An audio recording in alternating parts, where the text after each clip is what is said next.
Welcome to the Alex Salmond Show, and the first of 3 special programmes on the future of Ireland, and in particular, the future of Ireland in Europe post-Brexit.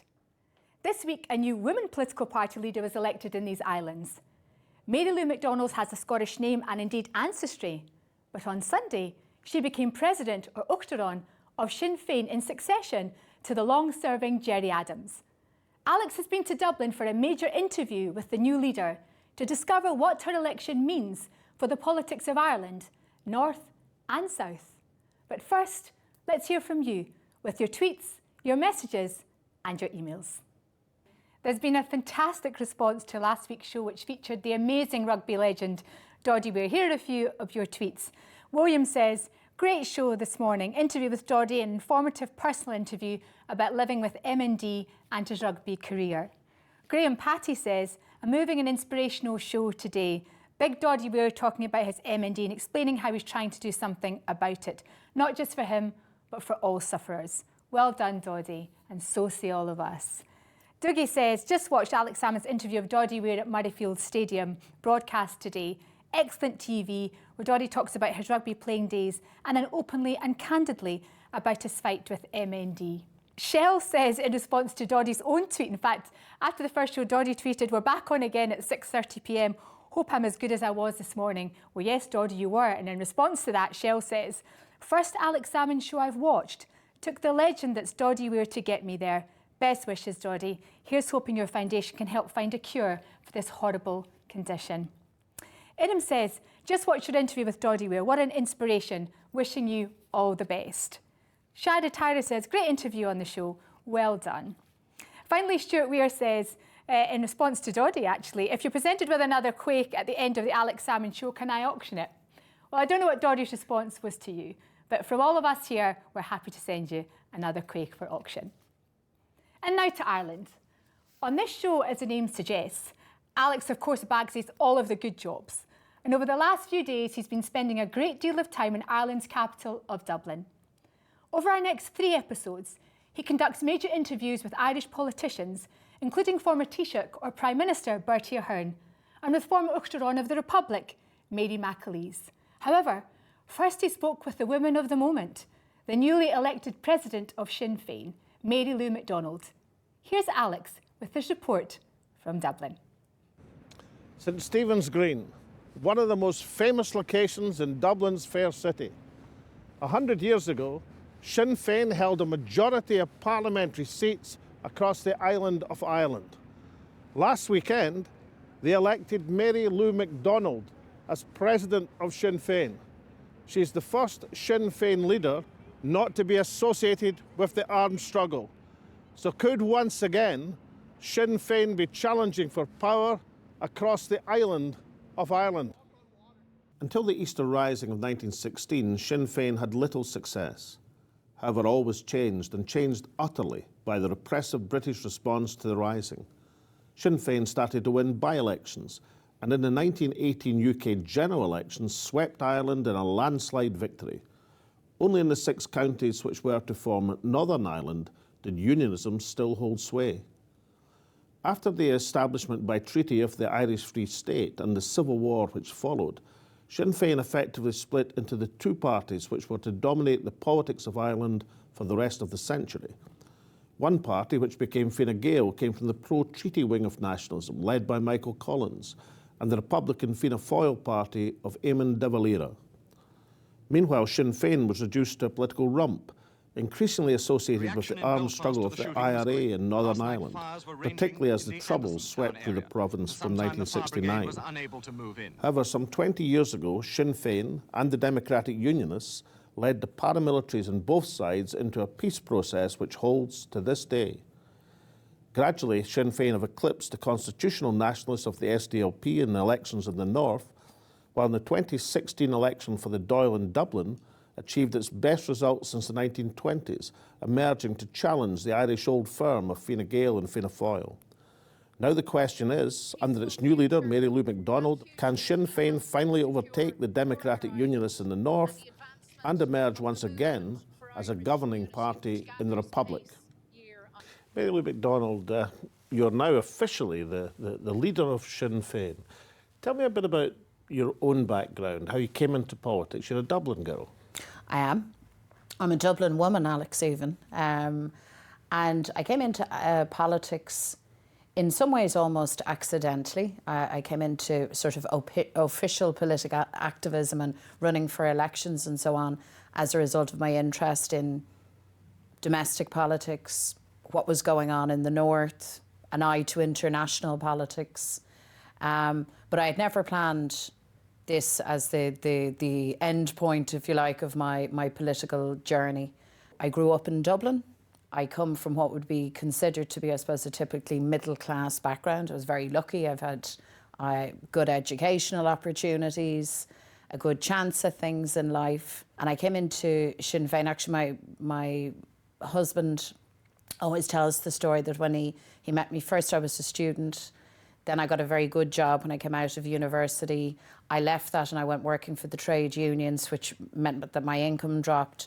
I then left the trade unions to work for Sinn Fein, which meant that my income dropped again. And he said to me, "Now you need to stop that, because the next thing is you'll be going to work and you'll have to pay them to show up." So I'm the kind of person that goes on political instinct and things that I believe in, and I passionately believe in social justice. I believe in Irish unity. I believe in getting things done.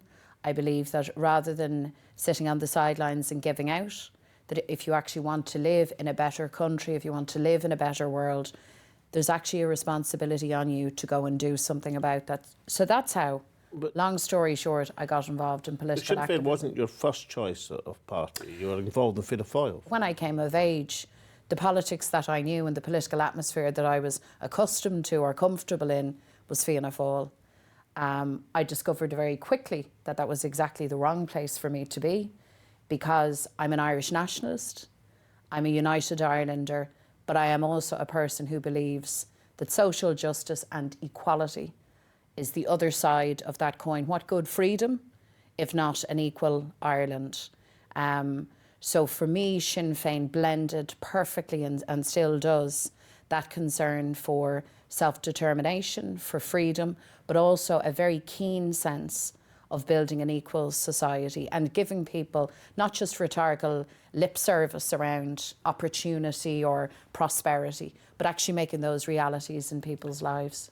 But the Sinn Féin tradition of strong women leaders stretches right back, I suppose, to Constance Markievicz 100 years ago, the first woman elected to the House of Commons, but of course, as an abstentionist, never took her seat. You mentioned Markievicz there. I mean, a giant of Irish history, a phenomenal woman who 100 years ago, this year, was elected to the House of Parliament, but who was in jail at the time, and who in any event was an abstentionist politician.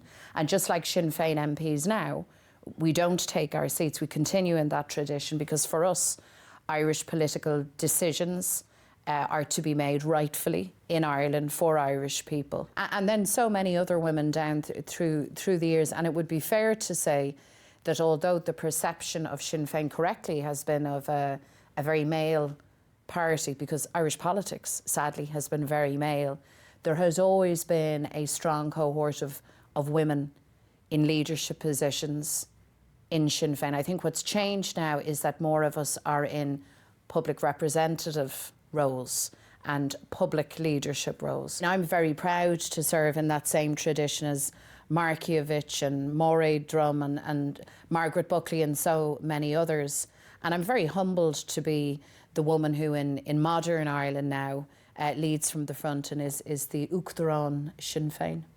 Now, last month, when you accepted nomination as president of Sinn Féin, you famously said that you weren't going to try and fill Gerry Adams' shoes because you'd brought your own. What did you mean by that exactly? I suppose I meant two things. Firstly, that Gerry Adams has defined, I believe, Irish political life for a generation. He is a person without whom the peace process, I believe, would not have happened. The person who charted in a very concrete way the democratic pathway to Irish freedom. The person and the leader who managed to bring the IRA relatively intact on that journey, and a person who stayed very, very true to his background, to his tradition, whilst at the same time being an incredible radical in terms of modernising the Sinn Fein party and building it from the ground up. So he is, as they say, some act to follow. And I won't fill his shoes. I won't be attempting to. But then I don't need to, because I have my own, as you say. And because I think it is so important for anybody coming into political leadership to have a sense of their own journey, to have a sense of their own identity, their own generation in leadership. And I think particularly for women, because it is still something of a novelty to have women in the most senior of leadership roles. And I am the person that I am. I'm a Dubliner of a certain generation. I have consequently a view that is different from my predecessor on many things, a different approach. And I think it's very, very important to sound out that sense of, I suppose, novelty and change from the very beginning. Now, you rightly say that Gerry Adams brought Sinn Féin to supporting a peaceful path to Irish unity. But it's still the case that you're the first Sinn Féin leader who hasn't been associated with the armed struggle or the Troubles more recently. Do you think that is a significant opportunity for departure and growth for your party?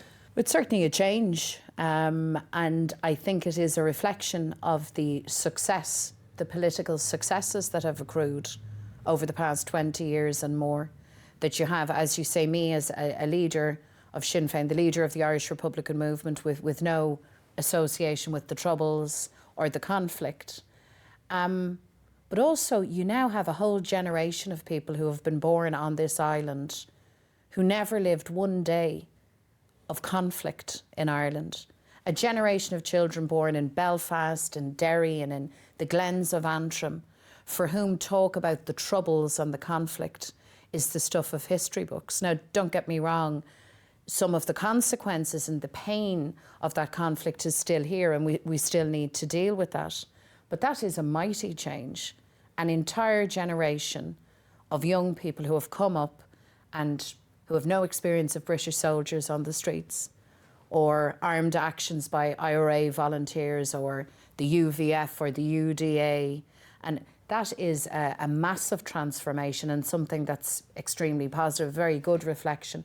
So yes, it is a change. I'm also from what they call the South, even though I'm from the East Coast. Dublin's actually on the east, not in the south. But so for Sinn Féin, very often associated as a northern party, a party of the north, I think it's now clear that we are truly a national organisation. I mean, that's always been the case. But as we grow in political strength right across the provinces of Ireland, and now that the leader is a Dub, I think that kind of writes that up in lights in a way that perhaps wasn't the case before. Welcome back to Dublin, where I'm speaking to Mary Lou McDonald, the newly elected president of Sinn Féin. Has she found the key to taking Sinn Féin into power in the Republic of Ireland? 30 years of troubles, 20 years of peace. But of course now a Brexit process, which some people believe is a fundamental danger to the peace process. How do you evaluate that danger? Brexit and the Good Friday Agreement are mutually incompatible. You cannot have Brexit, you cannot have a forcing of the north of Ireland out of the European Union on the one hand, and still claim to honour in word and spirit and letter the Good Friday Agreement. It is, in our view, as stark as that. And I listened to Theresa May, and I listened to others from the English Tories saying that don't worry about the border in Ireland. Ireland will be fine, on the one hand, and then insisting that Britain will leave the customs union, leave the single market, and so on. And of course, the reality is that those two positions are completely at odds with each other. I think the Tories have played a very dangerous game. No way can Ireland, or should Ireland, or will Ireland be the collateral damage in the midst of all of that. The idea of reimposing a border on the island is not just economically disruptive, it potentially jeopardises the entire political infrastructure of the Good Friday Agreement. The executive itself in the North and the Assembly, the northern institutions, are built on, are premised on the notion of European standards and regulations and law. So this is a big problem for us. Brexit is a disaster, in my view, generally, if I can offer that view. I respect absolutely the rights of other countries to make their own decisions. I think Brexit is a mistake. From an Irish perspective, it's dangerous. I think it is gratuitous the way in which the British government has disregarded us. By the way, we have said this to Mrs May, so I'm not saying anything, as it were, behind her back that we're not quite prepared to put to the British government. Well, that wouldn't put you in the same category as some of our cabinet ministers then. So I believe. But that's it. I'm perhaps more straightforward. The breaking of the Good Friday Agreement in letter or spirit, is that the same thing as the ending of the peace process, or was still a return to violence and disorder? The war is over, and there is no purchase, no sentiment at all that I see that wishes for a return to any form of political violence at all. I think it would be a very, very foolish person and a truly foolish government that would gamble or that would take unnecessary risks with all of that. I believe the peace process is robust. I believe that certainly Irish nationalism is growing in confidence, is very much at ease and happy with the general momentum and direction of political traffic. I am conscious that some of our unionist brothers and sisters are perhaps not as secure or happy with all of that. But generally, I think it's fair to say that there is no appetite for conflict. So what are the other political consequences of Brexit? There is provision, of course, within the peace accords for a referendum in Northern Ireland under certain circumstances on Irish unity. Is it your opinion that Brexit Britain makes such a referendum very likely or indeed inevitable at some stage? I think it demonstrated very clearly just how vulnerable the north of Ireland is within the Union. Because let's face it, the people in the north voted to stay. And yet that could be totally disregarded and overruled. A scenario where investment into Ireland, the economic activity right across the island, people born on the island of Ireland who take for granted the fact that they can do simple things like travel throughout Europe. Like, Europe is people's hinterland now. People have grown up with access for education, for work and so on. But even unionist politicians are advising people to get apply Irish for passports. Well, precisely, Yes, precisely. Because these are things that people value. I wouldn't go so far as to say that it makes Irish unity inevitable, but I certainly think it underscores the common sense of a united Ireland, the common sense of actually managing our own political affairs and not allowing other forces beyond you to actually overrule and override decisions, democratic decisions made by the people. I think it sets that out very clearly. And how closely do you watch the political developments in the other Celtic nations, Wales and Scotland, and the campaign by the Welsh and Scottish First Minister together to keep their nations within the context of the single market? Mm-hmm. Do you see within that development something that might provide a different arrangement for the various communities of this island? The evidence so far is that, in fact, Number 10 cares very little for what any of the devolved administrations think on any of these matters. And I think it would be a good day's work for a little bit of humility to enter into the equation, perhaps in terms of the Tory government, and to actually allow those voices and perspectives in, and to listen and to hear when Scotland tells you what Scotland understands to be in her best interests, what Scotland needs to survive, to thrive and to advance. And likewise for the Welsh. I think it would be wiser for the British system to listen to that. Here's the distinction for us though. The heavy lifting to protect Ireland will have to be done by the government in Dublin. That's a reality. Dublin will be at the table as an equal European partner when all of these matters are debated and negotiated and discussed and decided.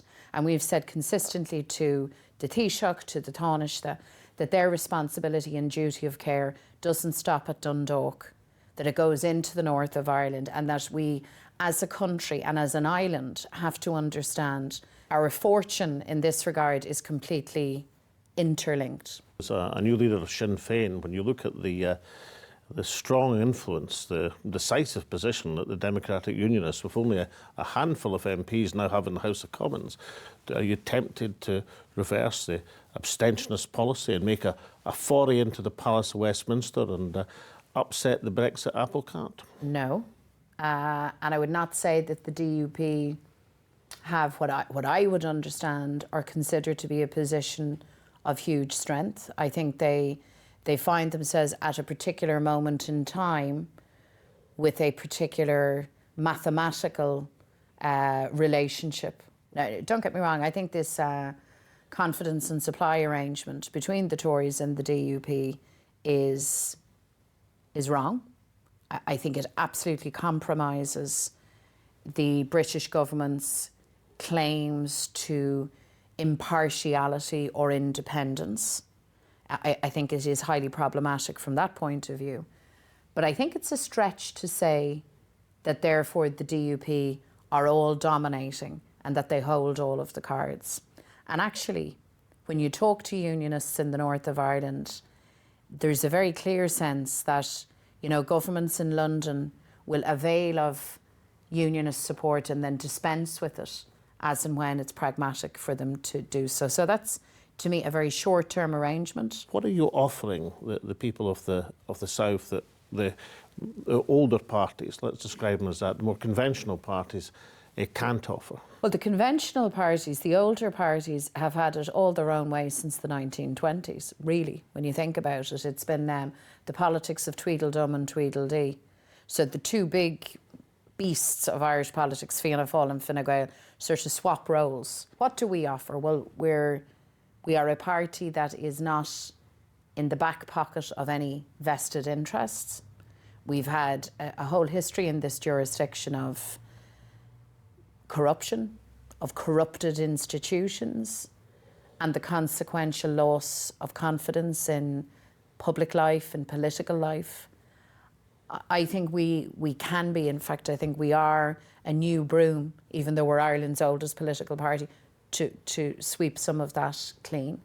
We argue for investment in public services and generating a prosperity that isn't just about creating wealthy Ireland that looks good statistically. You know, the right GDP, the right GNP, you know, the ratios looking smart. We talk about a prosperity that is lived and that is shared. And how would you describe the politics of Sinn Féin on a left-right spectrum? Oh, we're of the left. We're very decidedly of the left. And we're a Republican left. So we're about freedom and we are about equality. We believe that citizens have rights. We believe that it's the duty of the state and of good government to vindicate those rights. But what is Sinn Féin's route to power? The other parties, the established parties, the duopoly as you put it, they say they won't deal with Sinn Féin. That's been their historic position. You're in a proportional system. To get to power, you probably have to have coalition allies. Now, it takes two to tango. How are you going to get there? The first thing we have to do is we have to get a sufficient mandate. Sometimes it amuses me, you know, you hear politicians saying, oh no, we won't entertain you, or we won't do this, or nobody will be doing anything unless and until you have a sufficient mandate and until you win sufficient confidence of the Irish people. So the first thing we have to do is prepare for elections, prepare our political platform, and we need to go out and win hearts and minds. We need to convince people who may never have voted for Sinn Féin before that we are offering something new and hopeful and different. And I believe that we can do that. At the end of the day, whenever the election is and the votes are counted, well, then it's for other political parties to decide what position they will take. But I would just warn them against being overly arrogant or overly dismissive. A few weeks ago, you were celebrating the 150th anniversary of the birth of Constance Markievicz. If she was looking down now, what advice would she be giving you as the new president of Sinn Fein? I believe that she would say to me to stay true, to stay strong, to be flexible but not to settle for too little. And above all, Markievicz, who was a woman who came from privilege, but who was a lover of the poor, not least of this city, she would say, stay true to the women and the men of no property, stay true to Ireland, and you won't go too far wrong. Well, in that case, I'm pleased to say, from Scotland, a small gift. This is a quaich, Scots Gaelic for a cup of kindness. The whisky in the quaich, round your close friends, only your close friends. And of course, one last thing, it has to be Scotch. None of the Irish stuff. I can't promise that. Thank you so much. Lou McDonald, thank you so much. Fascinating stuff from Dublin. Viewers will have noticed and welcome the increasing influence of women in the political leadership of Ireland and of Scotland. Mary Lou McDonald now joins the growing list of women who have held leadership positions in the Republic, while currently in Northern Ireland, both the leaders of the Ulster Unionists and of Sinn Féin, Arlene Foster and Michelle O'Neill, are women. This is the case in Scotland, where Nicola Sturgeon as First Minister is opposed by Ruth Davidson as leader of the opposition Conservatives. In Wales and Westminster, women leaders are heavily outnumbered, with only Plaid Cymru's Leanne Wood, Caroline Lucas of the Greens, and of course Theresa May, the Prime Minister. However, even more important than Mary Lou's gender are two other political changes. Mary Lou McDonald is the first Sinn Féin leader not to be associated with the armed struggle. This may well remove the political ceiling which has previously restricted their support in the Republic. Secondly, and this is equally important, the election of this Dublin-born woman represents a move of Sinn Féin leadership from the north of Ireland to what may be termed an all-Ireland approach.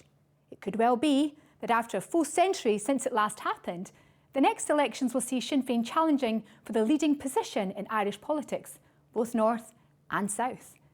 The consequences for Ireland and for Ireland as a European nation would be far-reaching. So until next week, from all of us here in the studio, and of course from Alex in Dublin, we'll see you soon.